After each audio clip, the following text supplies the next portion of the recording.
the 10th anniversary of Hispanic working women. So really appreciate all your support and appreciate you being here. Here's Keisha. Yeah, well, I don't have much to add to that. Like everyone here, I have my own unique stories. I was a teenage mom, but even at such a young age, I knew my life had changed, and I had to work twice as hard to get to where I am today. I now have 3 children who have given me the strength and courage. I feel such a fulfillment in my work as a board member for the St. Louis Crisis Nursery and volunteer at St. Vincent de Paul. And the work I do at Montgomery Bank further nourishes my needs to see families thrive and make their dreams a reality. Being with Montgomery Bank since 2019 has allowed me to hear the stories and witness the obstacles my clients have overcome to where they are today. Playing a part in their success and becoming homeowners and gaining financial empowerment is one of the most important things. How to never give up and keep moving forward, no matter what comes my way. Now it's my job to teach my daughter and granddaughters to have the power to stand on their own 2 feet and to be proud Latinas.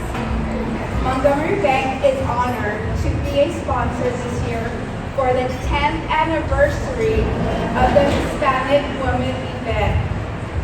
The committee has worked hard to bring in some phenomenal women to speak with us this evening, and we are proud to be part of it. Hispanic community, Montgomery Bank is lucky to have you on their team. We're lucky to have you here. Now I'd like to welcome to the stage one of Thank you. Can everyone hear us? Try to increase the volume. Are you able to hear us in the back? Kind of like this. All right. How about if I talk like this? Better? We have to be louder over the music. Is that it? There's a party going on over there. We're going to have to outdo the party. Okay. All right. Well, thank you all for being here tonight. I'm grateful and my heart is full that you all are here. I'm so excited. I've been so excited about tonight for so long. So, yes. Keep it close. Yes, that's better. That is better. Okay, so the microphone will be in front of my face. I don't care. Okay. All right. Well, hey, I wanted to tell you a little bit about the story behind this event. So 10 years ago, a small group of women, all members of the Hispanic Chamber, came together to create an event to support Hispanic women. Not just Hispanic women, but Hispanic working women. It was in their view a need in our community with minimal resources from the chamber. They planned and organized the first Hispanic working women's event.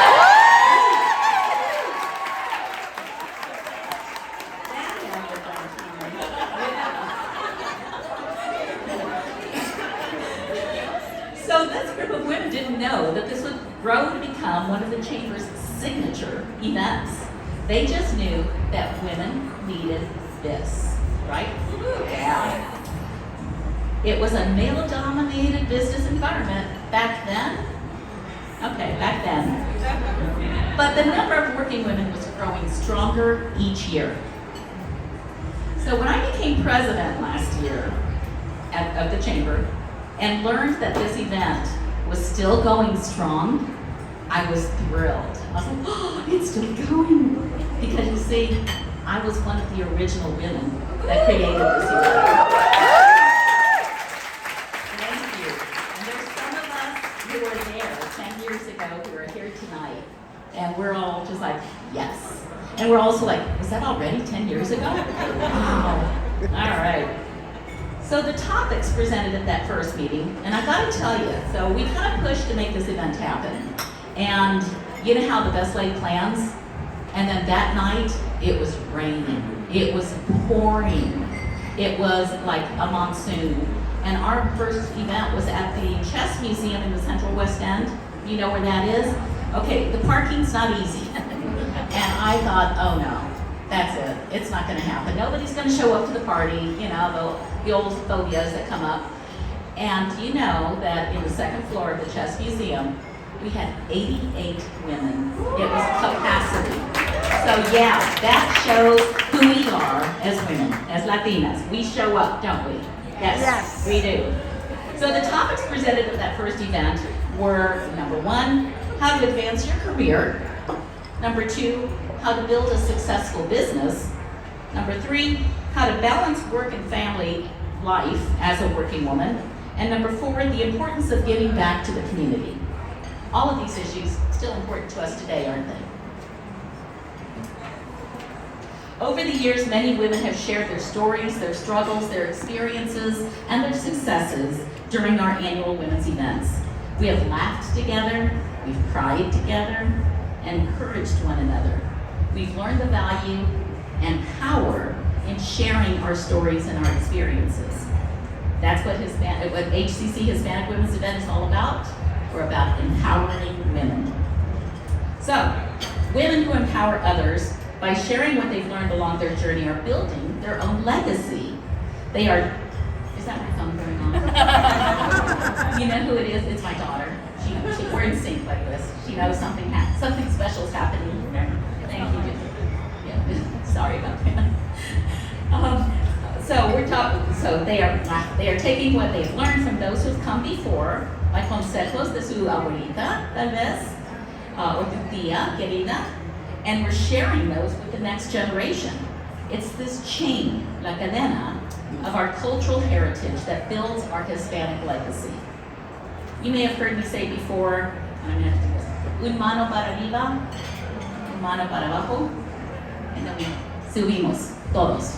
And that's how we continue this chain, this legacy chain. And that's how we raise each other up. So this year, as we celebrate the 10th anniversary of the HCC's Hispanic Women's Event, I am proud to announce the launch of our own version of a Latina Hall of Fame.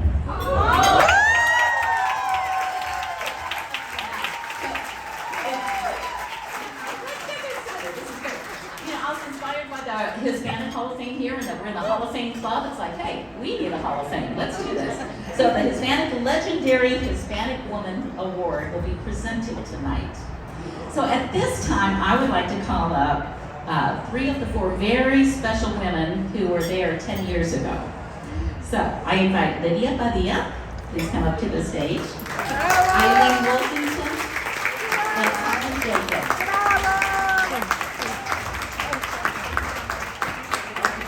Be considered to stand wherever you're comfortable. I won't make you talk though. Okay. So these women, along with Marjorie Vasquez, were the original 4 presenters at the Hispanic Working Women's Event in 2014.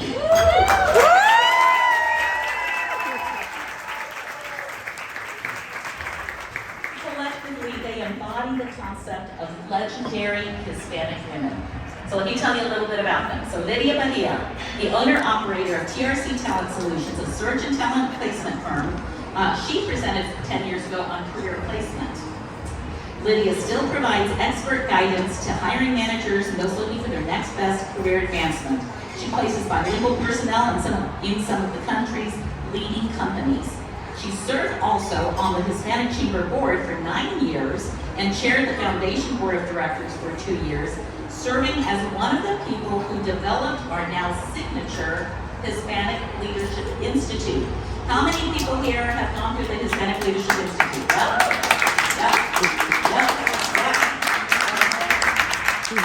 Okay, you have Lydia to thank for that. There you go. Bravo! So Lydia's impact and legacy on shaping HCC is still felt today, and I'm grateful for that, Lydia. It's in fact a personal story here. One of my first encounters with Lydia was riding with her in the golf cart at the golf tournament. I don't know if you remember this. It's at the Foundation Golf Tournament. She brought her own candy because she said golfers always like a sweet treat, especially after some cervezas. I remember us laughing a lot that day. Eileen Otero Golfington is a community connector, according to her LinkedIn profile. She's a self-care facilitator facilitator, health and wellness program coordinator, and she worked as a community health worker.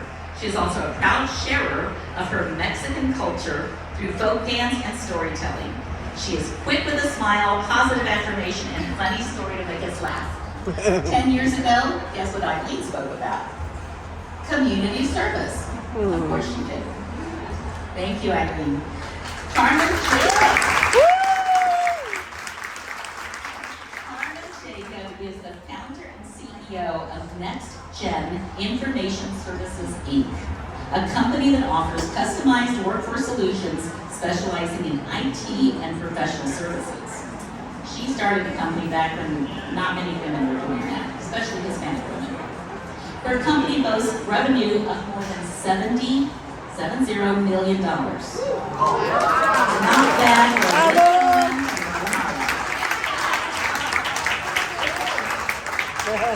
So 10 years ago, guess what Carmen told us?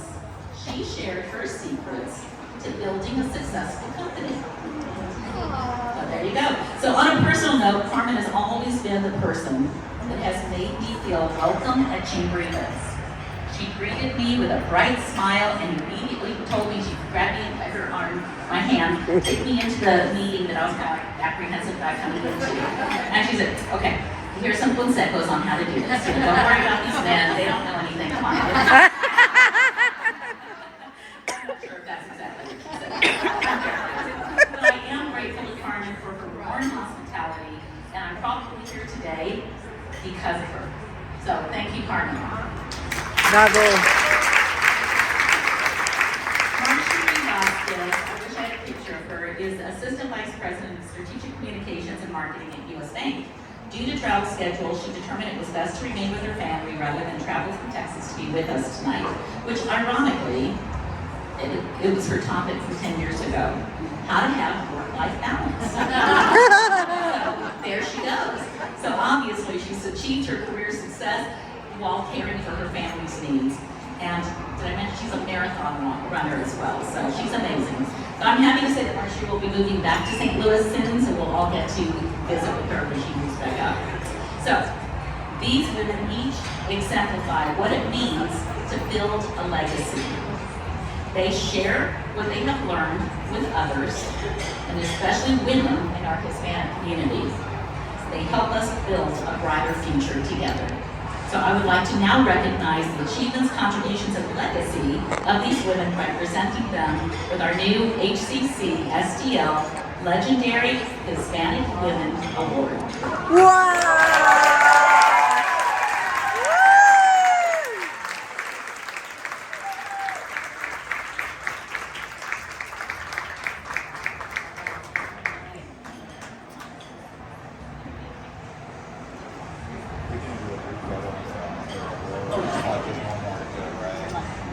All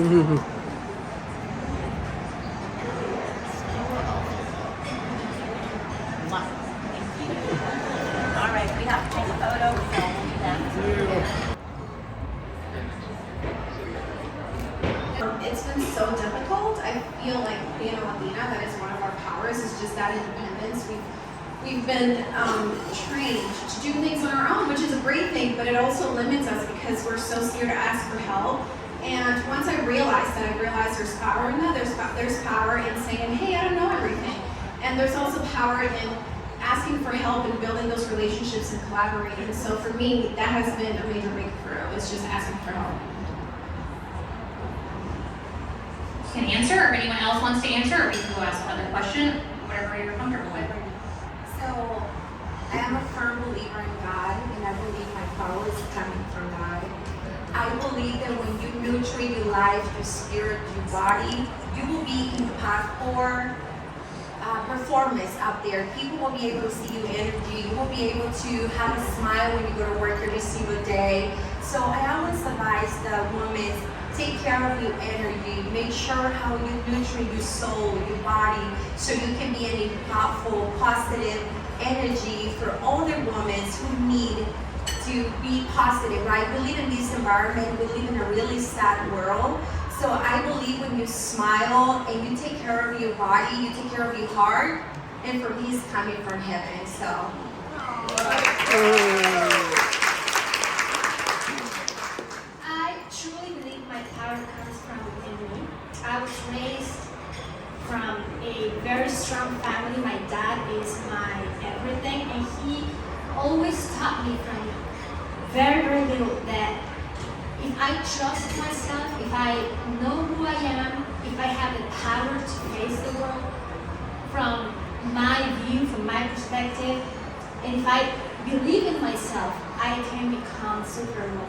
And I've always been so confident. I've always tried, even like Izzy said in the video, even if I'm scared, even if I am afraid or if I am in pain or something, I always bring out that confidence, and I always try to face the world with bravery and courage. So I think that my power comes from within me. Yes.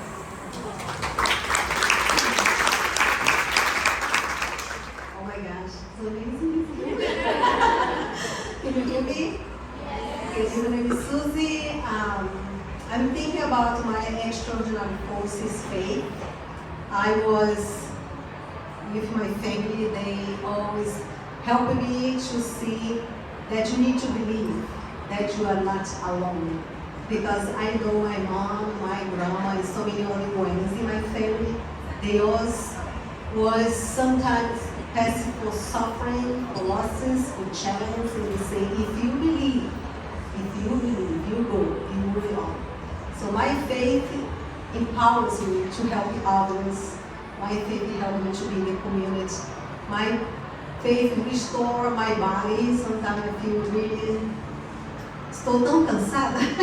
Sometimes so tired and so sad, but my faith helps me to move on.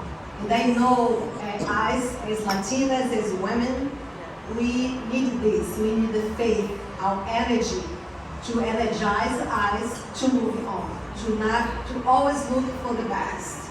That's helping me also to be in the community with others.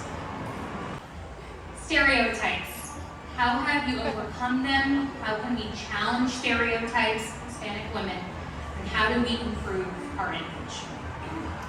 Yeah, I think, for me, for myself, every time that somebody meets a Hispanic woman, they always have the stereotype we're fiery, where we have an attitude, or that we are challenging. And those things could possibly be true, but at the same time, I think the way that I show up and the way that I present myself, I take accountability, but then they realize, well, not all of that is true.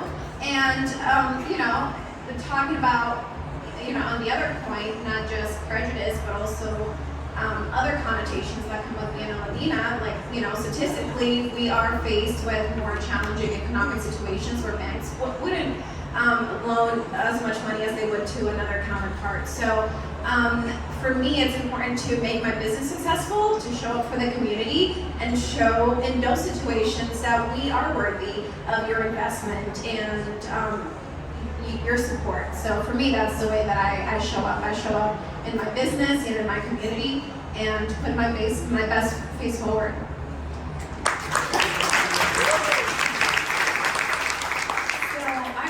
Male-dominated environment, and I wanted to say my company has 10,000 employees and only 17% we are Latinos. So I'm very proud to be one of the Latinas. But I remember a story when I moved from Houston, Texas to the Midwest, and I picked up the phone and I asked to talk to the business owner. This lady on the other line, the other side of the line, she said, well, the business owner is going to be available when you speak better English and you don't have an accent. So she said that to me 5 years ago. And that really hurt me, right? Because it's something that you struggle every single day. You want to prove you every single day to the people. You want to prove them wrong, that you have the knowledge and the capacity to face adversities, and you pursuing your dreams. Doesn't matter where is your ethnicity, what country you're coming from. And I remember after I hung up the phone and I took 30 seconds to think about what she said. I went over and do a little bit more research about the business, and I said, you know what? That's a business that I want to work with. And at the same time, yes, because it's not a quality business, and probably I am making more money than you, and probably that hurts a little bit arrogant. But at the same time, I'm here pursuing for my life to do something better. What are you doing with your perfect English? Where are you seeing right now? What company are you working for? So at the same time, be you, own yourself, never stop, and prove people wrong. I'm the only Latina in my office, and yes, I do see when our meetings or probably doing presentations, I can see including managers, the supervisors, my coworkers, the way how they're looking at me. But when we have the meetings every single month and we run the numbers and I'm in the top 1, top 2, top 3 in the whole Midwest, here's the only Latina.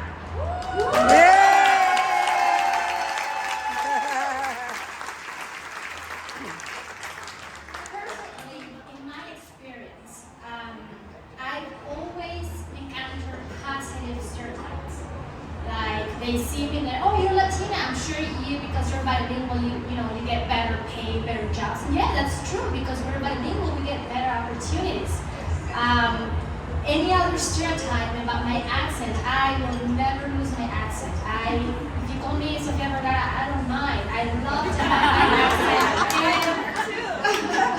And I'll never lose my accent because that's part of my identity, that's part of who I am, and I'm very proud of who I am. So, and I think that's something fancier. So, adds a little bit. So, yeah, I like I said, the U.S. has always been very warm to me, very welcoming. I've never faced any kind of stereotype in a negative way. Everything has been very positive. So I'm very happy and I'm very proud of who I am.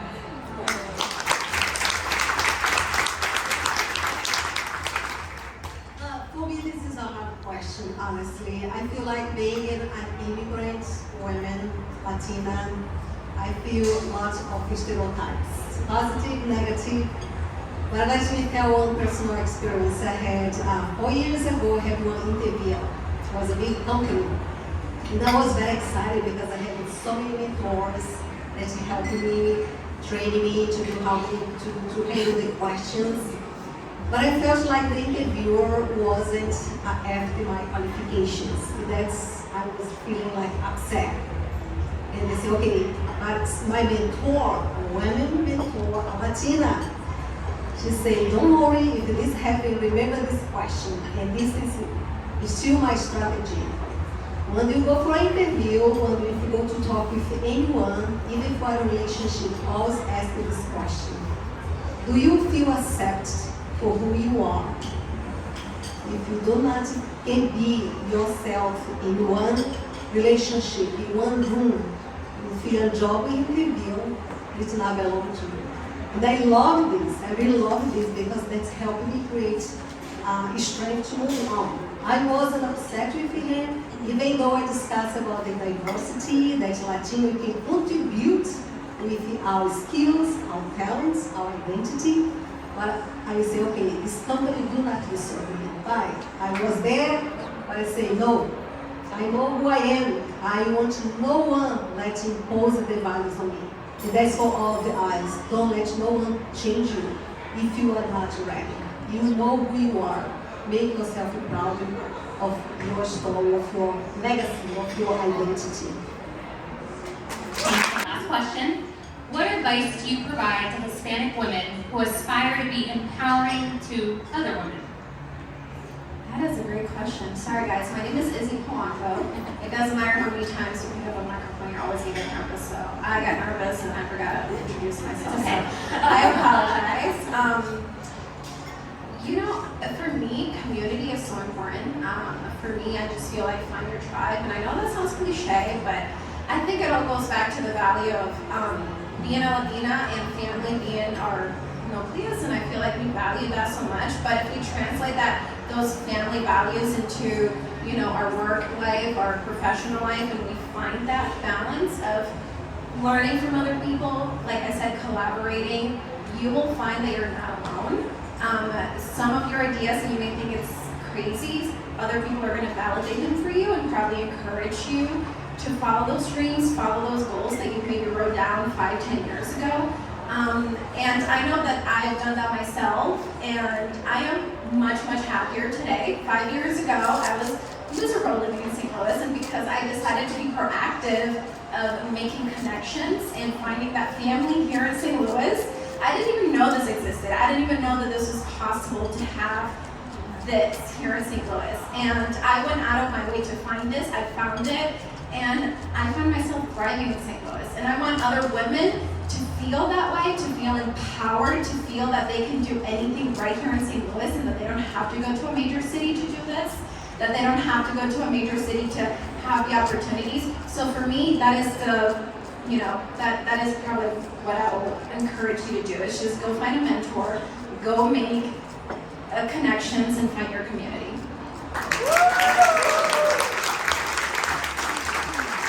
So I'm very much about empower women, and anybody who come across my path. That's one of my passions, to make people feel good. Because when I came to the United States, I was alone. I didn't have the mentorship to guide me and told me what to do. So one of the best advice that I can give any person who's in this room, not only Latina, or whatever country you're from, own yourself, own who you are, value yourself. Take the time to look deep inside of you to see what is your passion.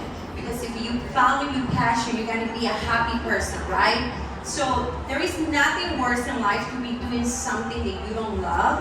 When you love what you do, you can go to work every single day and encourage. Like, as a Latinas, we love to tell everybody, oh, it's gonna be good, right? We grew up here in these, oh, todo va a pasar, todo va a estar bien, nuestras abuelitas, all the time, oh, tomorrow is gonna be a better day, oh, el sol vuelve a brillar, y todos esos dichos latinos que tenemos los latinos. So, siempre, when somebody told me they're going through a hard time, one of the things that I always tell everyone, take the time to look deep inside of you and see if what you doing is what is making you happy. So value yourself, love yourself, own yourself, be a proud Latina, because we make things happen. Well,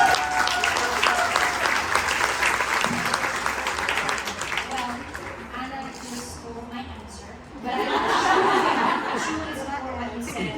That's my advice from my heart. Like, get to know yourself. Find out who you are.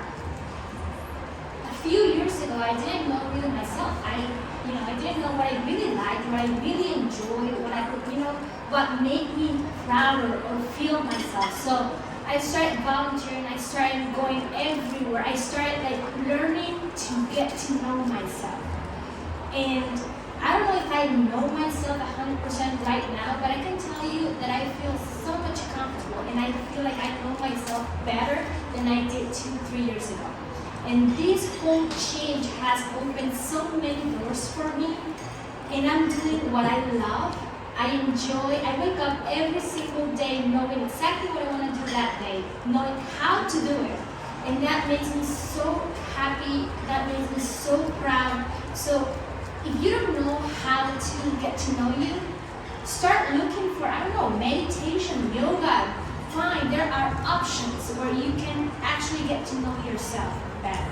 And that will open so many doors, and that will change so much in your life, and you'll see the results. So yes, my advice would be, know yourself. Get to know yourself deeply, really who you are.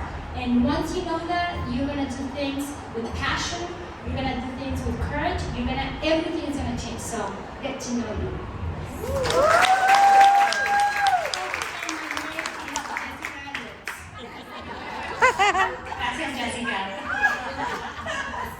My name is Ana Flores Sayers. You love to talk so much. You know, we love to talk. My name is Suzy Barbosa McBride. I am a Brazilian immigrant. I would just say, all what you guys say is amazing. I would say be involved in our community. When I came here, I never felt alone in St. Louis because I was involved in the community. That's really helping me. I was being able to be here without you guys, without my community. So I reached out to people, I asked for help, I was volunteering, any services I could be part of, I was there. I think it was fabulous because then you connect with so many people, you know what's going on in the community, what the community needs. They need people like us. So I think that's what advice when we say be involved, it's not easy, right? You have to be there, like coming, right? We have to push ourselves and pick up the other one, go together. Sometimes you don't want to go by yourself, invite your friend and go. And that's fabulous because I have so many friends like Esmeralda and Gabby, they invite me, let's go. We're together, we meet in the park and go help the community. So I say be involved, don't feel afraid to make mistakes. Mistakes will help us to build a better project. So the more we are involved in the community, the more we help others, and we are going to empower everybody, ourselves, and the entire community. Everyone give a round of applause. I am from El Salvador. And I'm from Coatzacoalcos, Veracruz, Mexico. The beauty pageant. The American Republic. Everyone give them a round of applause. Amazing answer. So inspiring. And I know that something that was said is you can feel translate those values into the business and make it a successful business, not by adapting on what the world wanted me to be, but the opposite, actually bringing the things that I was natural being and building a corporate world or a work environment surrounding that. People usually ask me why I started Luzco, and I answer in different ways, but the common answer is, one, I wanted to be the change I wanted to see in the world. So if I ask you, how many Latinas do you know that are engineers? Out of those, how many are entrepreneurs? Out of those, how many are successful CEOs? The percentage is very, very small, and there's no reason why. There's no reason why I have to be a legend, I have to be extraordinary, I have to be the first one. All of us, all of you sitting in the room can become one of me. And it doesn't have to be engineering, it could be anything you like. So if you find something that you're really passionate about, just follow your dreams. It will be hard, there will be tons of obstacles and struggles along the way, but if your why is deep enough, you can pass them. We need you to be present, we need you to showcase your voice, we need you to be sitting on the right tables, making an impact in the community. It is the only way that the United States as a country can continue developing technology. The best thing that happened to me was get connected with Hispanic Chamber of Commerce 8 years ago. When I started the business here in St. Louis, I didn't know that the resources that the city had. And funny enough, it was the city of St. Louis, the airport, when I was trying to get certified as a woman-owned entity, that said, hey, you should get connected with the Hispanic Chamber of Commerce. I participated in many of the women events, the mentoring event, also participated on HLI. But I tell you, tonight's event, the Empowering Women's event, it is the most inspiring one.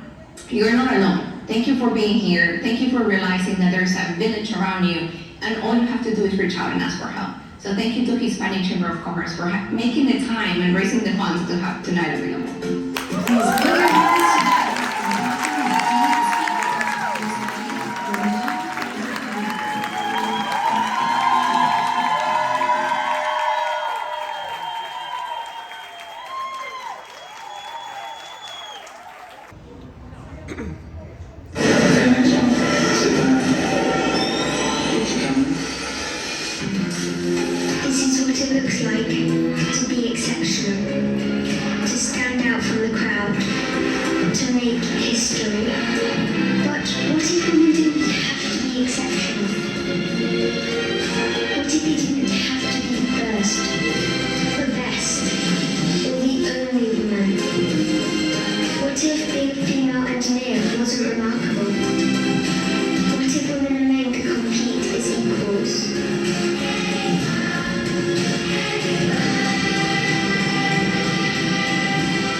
We might be the first one, but that's our dream, that's our legacy.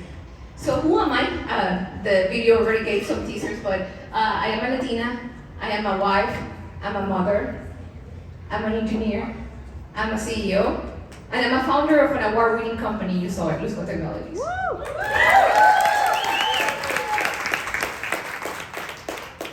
I was born and raised in Caracas, daughter of two amazing role models, two petroleum engineers, one of 4 children, raised in a very loving Catholic family in a country where it's 75, 80 degrees entire year, beautiful beaches. If you get a chance, well, I don't know now, but if you could go to Venezuela, I tell you, it's beautiful.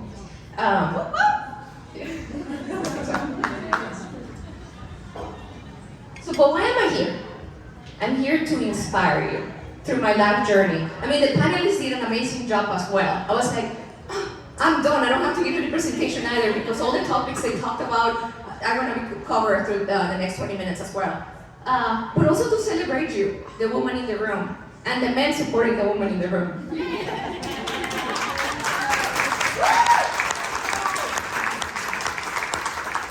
And also to celebrate you, the woman that came before us, that carried us in your shoulders, the woman that made this possible. We wouldn't be here today if it wasn't for you. And I'm looking at you, Martha, too. Thank you for doing this 10 years ago, because as Izzy said and the other panelists said, we need a village. We need you. We need more women like you to lean on, so thank you. So, I was 15 when I lost my father to lymphoma cancer. It was a strong battle, 2-year long battle with cancer, and that's when my life shook up. That's when I realized that the perfect world that I was living in no longer existed. And I promise I wasn't gonna cry today, so I'm not going to. But I saw my mother struggle. My father left her with 2 young children in high school and 2 in college. And I saw her struggle to make those mortgage payments and continue the education that they had promised to give us. My mother, I told you, was my biggest role model, a petroleum engineer also. I saw her struggle with her decisions of giving up her professional career. 15 years earlier, when my little brother was born, she made the choice to stay at home. It was the work environment that she was experiencing was too toxic. Back in the day, it was even worse than we know now. She was the first. She was the first elected petroleum engineer to ever graduate in Venezuela. And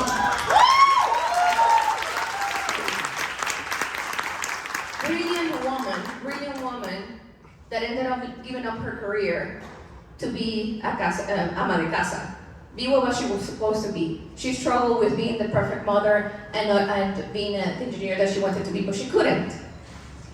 Because she was so good, she ended up working for the agency, the government agency that was approving the projects that my father were designing. Well, you can imagine the kind of problem that caused at home too. My father would get some jokes at his office saying, "Oh, you better handle your wife." So my mom decided, this is not for me, I'll stay at home and be the mother that I know that I can be. Well, now she's faced with a mortgage payment, no career, no job, and 4 kids to raise. Right? Again, that brilliant woman who she is, she took my dad's life insurance and reinvented herself. She bought real estate, she started flipping them, and then finally renting them, allowing her to make those mortgage payments, ended up buying the home, and paying for the education for the 4 children. So, lesson number 1, always be prepared. Whatever your choice is, if you want to be a stay-at-home mom, or just stay at home, that's fine, that's your choice. But have a backup plan, whatever that is. You never know. Maybe God is not the one that takes your spouse. Maybe it's a younger. No, I'm kidding.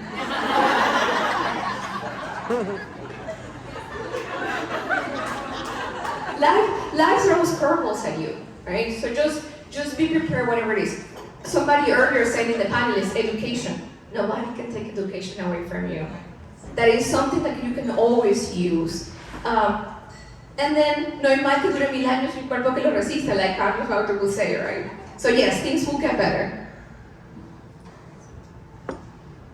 So I didn't know, but my mother and father had a plan, and it was that the 4 children were going to be bilingual and somebody already started negotiating on my lose table for better pay because they're bilingual. So I'm in trouble now. But my mother and father were visionaries in that regard as well. They said, it is so important for you to know English. A year after my dad died in 2000, my mom decided to continue her plan. So now I'm 16, I'm a teenager, and I'm incredibly lonely or feel like the world is against me because I lost my father, the sole provider of the house, our role model, and now my mother is shipping me away from the beautiful equator all the way to Washington State because she thought that I wouldn't find any Hispanic speakers there. She was wrong. My roommates were from Colombia. But she had a mission that it was that I needed to learn English. So we made a deal. Fine, I learned English as fast as I could. I'm gonna learn English as fast as I can so then I can go back home to you. I felt like she had just kicked me out, right? At the airport, I have to tell you this story. At the airport, I'm supposed to get in a flight from Caracas to Dallas, Dallas to Seattle. And back prior to 2011, right? 9/11. Prior to 9/11, the regulations were a little bit different. So I make it to my destination. I'm sitting at the airport, waiting for an hour. Nobody shows up. A family was supposed to pick me up. I call my mom and I say, "Hey, nobody's here. Where are they?" She's like, "Interesting, because they're also calling me, telling me that they're here waiting for you when they don't see you." Again, this is pre-WhatsApp, pre-FaceTime, pre-Apple. This is just, you had to collect call and scratch that calling card, if you remember. So my mom is like, "Let me call them and then you call me back." Anyways, we played that game for 4 hours. Finally, after 4 hours, again, I speak zero English, right? After 4 hours, una hermosa comes to me and says, "Hey, is this your name?" And shows me my name, and I'm like, "Yeah, that's me." She's like, shows me, "You're supposed to be in Seattle, you're in Salt Lake City." I took the wrong plane. So, how did they find me? They find me because my mom said that you're not gonna miss her. She is carrying a huge teddy bear with her. Well, there was a slide with the picture, but anyways, a huge teddy bear with her. So that's how they find me. I wanted that teddy bear my dad had given to me prior to his death, and I wanted to carry with me for the rest of my life. So now my husband has given me a dog, just the same size. So, anyways, I negotiated with my mom. I learned English finally. I negotiated with my mom. I can't take the weather. Seattle is way too cold. You're taking me from the equator, 85 degrees, to a rainy, gray day. No, this is not gonna work. So I negotiated with her. She said, "Fine, you can move, but you have to stay in the United States and you have to continue your education there." I'm like, hey, that wasn't the plan. The plan was to learn English, not to do my career. Again, brilliant visionary woman. She knew that things in Venezuela were changing and she didn't like what she was seeing, so she's like, "You're gonna stay." Anyways, I ended up going to Texas, where I got my electrical engineering degree. But something greater happened at Texas that God had planned for me. I met my husband.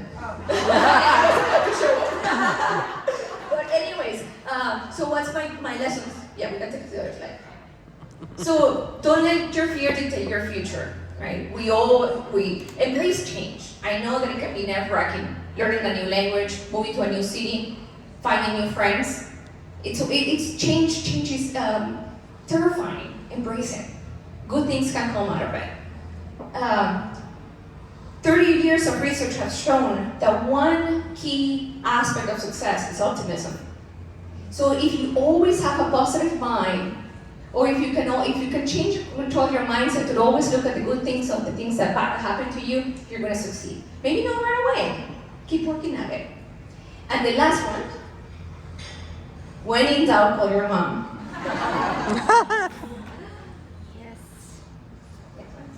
So after Texas, my boyfriend at that point got an opportunity to go to Los Angeles to continue his education. So I followed him to get my master's degree in LA. Finally, I ended up getting my master's there. I'm ready to go to find a job. Guys, it took me over 35 interviews. I would call my mom daily, crying, saying, "I don't understand why people don't want to hire me." Is it because I have a heavy accent? Is it because I'm the only Latina that is electrical engineer looking for a job? Or is it because I require an H-1B visa for a sponsorship? What is it? But it is demoralizing, right? You feel like it's you. You are the problem. You're like, something has to be wrong with me that these people don't want me. Finally, I did it. I got my first job. So that is in front of a substation. And I was so proud. I told Dan that I needed to do this by myself. I needed to get that H-1B on my own. So after that, we got married. So what did I learn through that? Things will not be fair. It is sad but true. There are a lot of stereotypes. One of my favorite movies, and my team knows about it now, is Utopia. It talks a lot about prejudice and how our differences could break us apart. Or just being that single woman of color in the room. Or just simply being that only woman in the room might give you a disadvantage. It's okay. It's okay. Just like I said in my video, know your why. If your why is strong enough, there's nothing that you cannot overcome. If you remain positive, if you find that optimism to continue going, you will find it. So life is a journey, my mother told me that. So after Los Angeles and everything was fine, my husband decides to move us to Rochester. I don't think he knew me from Seattle, otherwise he wouldn't have done that. So we are in Rochester, guys. The snow is no real. Now you're taking somebody from the equator where you thought rain was bad. Well, 6 feet of snow. Well, we struggle. But anyways, we interviewed 3 months before we moved, and I found another job in the electric utility there. Super excited. This time I didn't have any trouble. I wonder if it was because I changed my last name to Haberberger. So anyways, so I found the job, no problem, we moved. 3 days into my new job, I go to my manager and I say, and I'm freaking out, and I say, I'm pregnant. Right? Why are we doing this, ladies? Don't do that, right? But that was me. I spent the entire weekend freaking out, saying, oh my God, I have a management position now, my first one, and I'm gonna screw it up because I'm pregnant. And I'm like, oh, I don't know what to do. I couldn't sleep the entire weekend. Well, okay. It's okay. Oh. I have pictures. It doesn't matter. I have pictures of the first shoe of Jose, who is playing in his phone when he shouldn't be. But anyways, so my supervisor tells me I'm crying and he knows that something's wrong, and he's like, just tell me. So I tell him, and he says, am I gonna be an aunt or an uncle? So then I knew it was on my head. Like, why do we do this? It is okay. It is the greatest gift that God has given us to become mothers. And then we think that we're gonna lose our careers because of it. Yes, you're right. Life is not fair, and some people might treat us differently. But fight for it.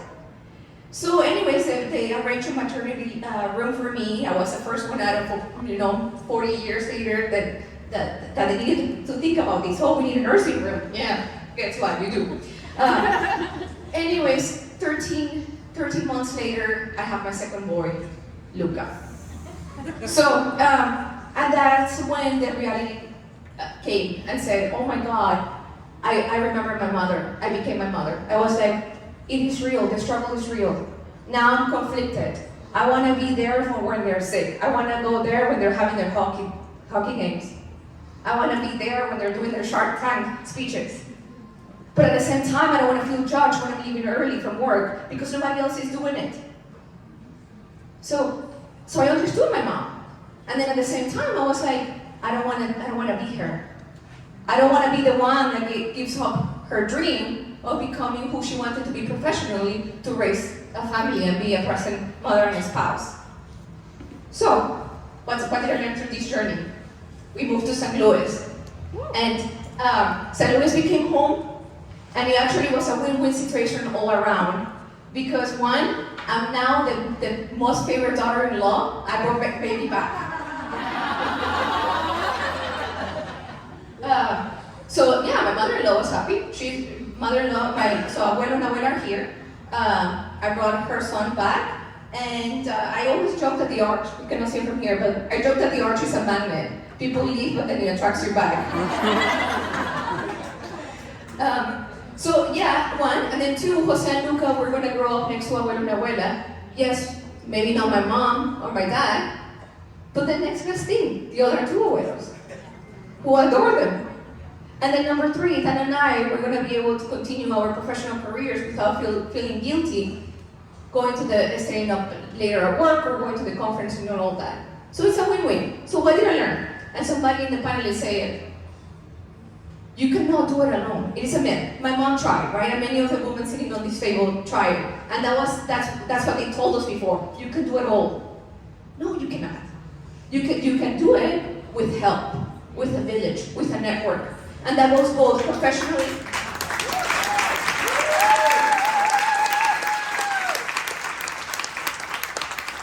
And that goes both professionally and personally. Professionally, find those mentors, find those sponsors. Find somebody who believes in you. And personal, your family and friends, or this community. You're surrounded by super beautiful, powerful women in this room, and men. But yes, lean on each other. So, you saw it on my video that I wanted to become the change I wanted to see. And it took a while. But talking about the mentors, talking about finding that village. In 2017, I was connected with the Hispanic Chamber of Commerce, and it was the best thing that happened to me. I joined HLI, so talk about friends and mentors and a village. They were so excited. We still have a WhatsApp chat from the HLI in 2017 that we talk and remain connected. And Stephanie over here spilled the beans that I was going to be doing this tonight, and everybody was so supportive, so encouraging me. And that's what you need. That's what we need. But I wanted to share something before this, but that's okay.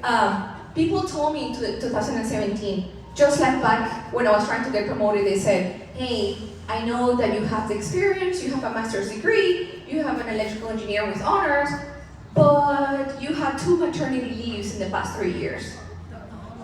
Like that, somebody told me. So that's why you cannot get promoted. So somebody told me when I started with the idea of Luzco, they said, I don't think you're gonna succeed, you're too young. The transmission, distribution field is too hard to penetrate. You don't have the experience. You don't know accounting. You don't have the business acumen. There are so many people who will bring you down, but just stick with your dream and your why. And this is me again, I did it. So 2018, that was the first award that I talk about from the Hispanic Chamber of Commerce. And then the last one, I made it to the top 250 female founders in the United States. So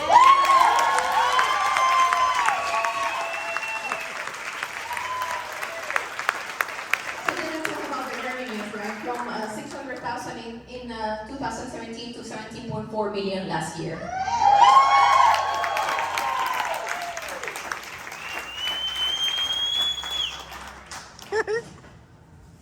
What's the lesson?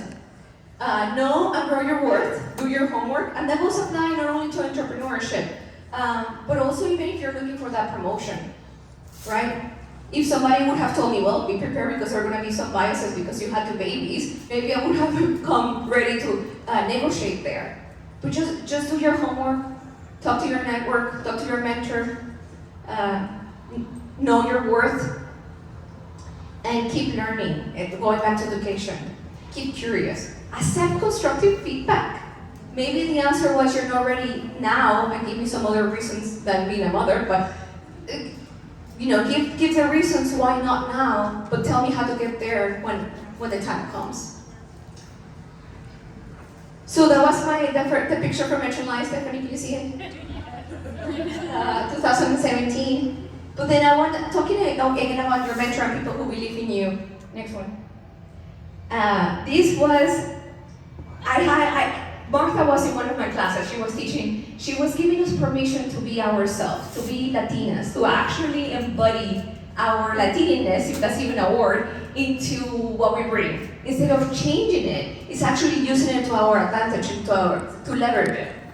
She gave me permission to do so.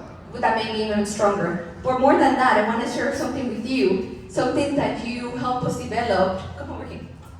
Something that you helped us develop back in 2018. People were right. I didn't know anything about business. I'm an engineer. So I needed to rely on the people that knew about business to help me determine what my core values were and what my vision. So I want you to open it, please. So she did long sessions with us. Luzco was probably 4 people at that point. And she wanted to get to know us, who we were, what's our goal. And she made us do an exercise where we would all handprint handprint with colors our personalities, and then we talked about that. So yes, so that is a picture of that. So thank you.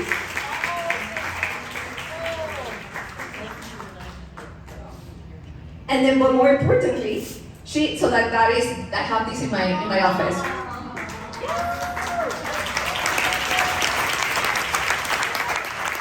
You can imagine who the sparkling hand was, and that was her idea also. But above it, familia. Familia. That is Luzco's core value, number 1 core value. And we use it in Spanish. And why in Spanish and not in English? Because it is so powerful. So powerful.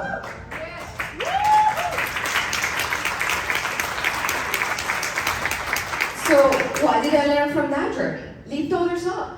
We're on this together. And I think the woman before me also talked about this. Empower each other. That's all we have is this network. St. Louis is an amazing place. And there are more of us than you think there are. So just get out there and search them. But not only that, help them. Our vision at Luzco is to develop leaders. And what does that mean? Develop people to actually care for the communities we live in. To leave the world in a better place, the better place than we found it.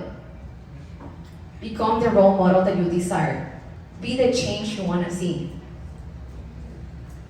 So this one, finally, stay motivated. I could speak for hours, even though I'm not a good public speaker, but I could speak for hours. This picture. Last fall, I was invited to participate in Downstate Energy, which is a coalition formed to help shape and regulate the energy laws in the state of Illinois. My client invited me to do so, to go to actually speak in front of the House and the Senate. My mom had got in a car accident a week prior to this, where she totaled my Jeep. She was okay, nothing happened to her. But she was like, oh my God, Hija, I'm not gonna let you do that long 2-hour drive by yourself. So she came with me. My clients took that picture of my mom and I, and I'm so thankful that they did, because who would have thought that 16-year-old immigrant woman of color who didn't know a single word of English would one day, 26 years later, be talking in front of the Senate of the state of Illinois, making laws to change energy bills to help the community that we serve.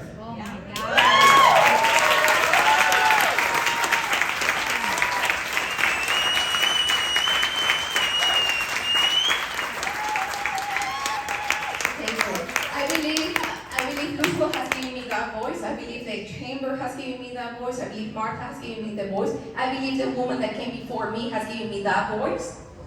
And it's also a testament that it only takes one person to want to make an impactful change, and then it starts snowballing. So, even if the cards are stacked against us, because the way we speak, the way we look, or just simply who we are, just keep going. Remember your passion and your goals, and remember your why. Also, the second, we talked about that the first thing was optimism to be successful. The second secret is strong relationships. Strong relationship is what's gonna get you to the end goal. That, with the gift of a good mindset, of control, of letting go of the things that you cannot control, will take you to your goals. So I wanted to go off script a little bit, and please everybody raise your glass, and be thankful for the struggles you go through. They make you stronger, wiser, and humble. Don't let them break you, let them make you. So salud. Que Dios bendiga. Thank you.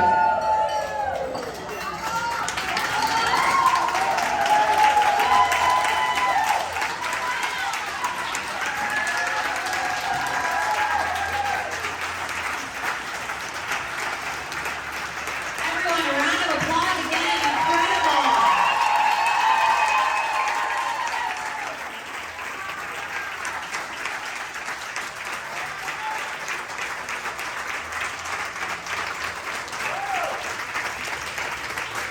And now we're going to go into our Q&A so we can have our four. Thank you. There is one person who needs more than a little bit of thanks. 10 years ago, one woman spearheaded the first Hispanic women event from the Chamber. She has the professional skill and the social capital to not only draw a crowd, but to recruit 4 top-notch business women to come speak. The women of the Chamber staff and board would all like to honor Martha Garcia Camp.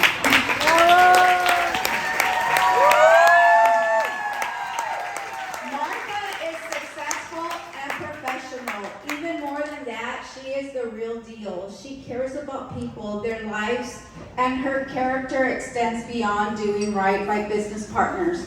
Martha works hard to make good things happen, to benefit her community and the communities she is part of. We know that what makes you most happy, Martha, is to see others lift up, to see the Hispanic community lifted up, and in return, we want to lift you up. This is a small gift just to say we honor you and we thank you. Please give a round of applause to the woman who made this all happen 10 years ago and has courageously stepped into this role to lead the Chamber to build our community. To Martha.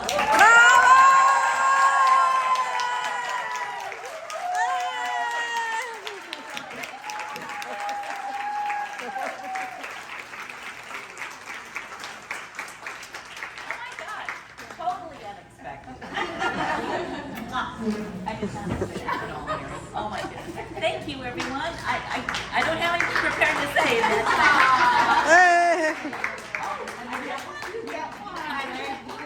Okay. You would know. I kind of tend to manage a lot of things, don't I? Thank you. I don't know what to say. I really don't. I am truly surprised, absolutely surprised, because this was not about this at all, not about me at all. It is about you. It is because of you. It is because of these women, courageous women, that went before me and paved the road. And that's exactly what this is all about. It's about legacy. It's about the women before us. It's about the women we are, and it's the women that we're becoming, and then the women who are yet to be. So that's what this is about. I'm so thrilled about all of this. I'm very honored.